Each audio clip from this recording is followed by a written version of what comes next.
payah keluarkan. Kan dah macam mana sekarang? So gila ni. Besi. Mana ada besi? Aduhai. Tu. Alah, mak dah cakap tadi.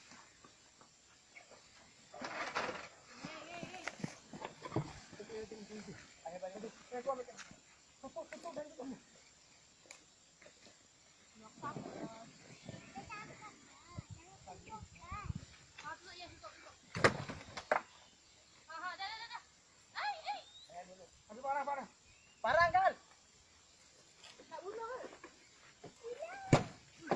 Kuat ni. Parang. Parang. Parang banyak tak ada ke? Tak ada, mak buat barang bedek. Manalah tahu.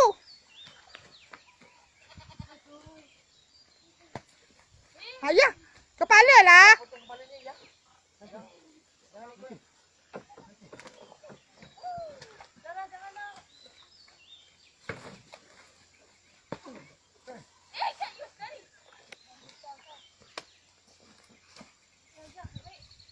Ketuk pakai tu pahat je, tak boleh.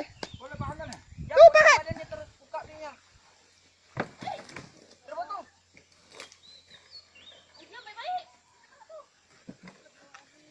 Terpotong. Dah.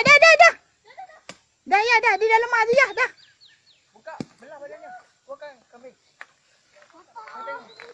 Tengok lagi. Kalau okey. Tepi. Memang ambil. Kepala dia tu, dia nak keluar tu. Berhenti ya. Dah ya. Dah, dia tak boleh gelak lagi ya. Jangan putuskan, jangan. Dah ya.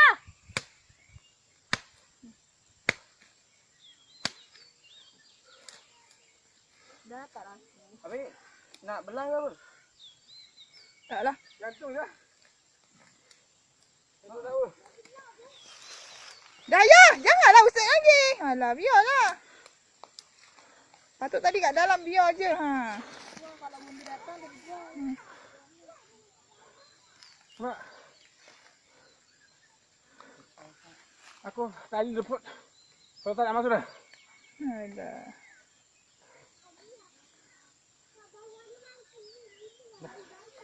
Gimana dia? Hah? Dah. Mati.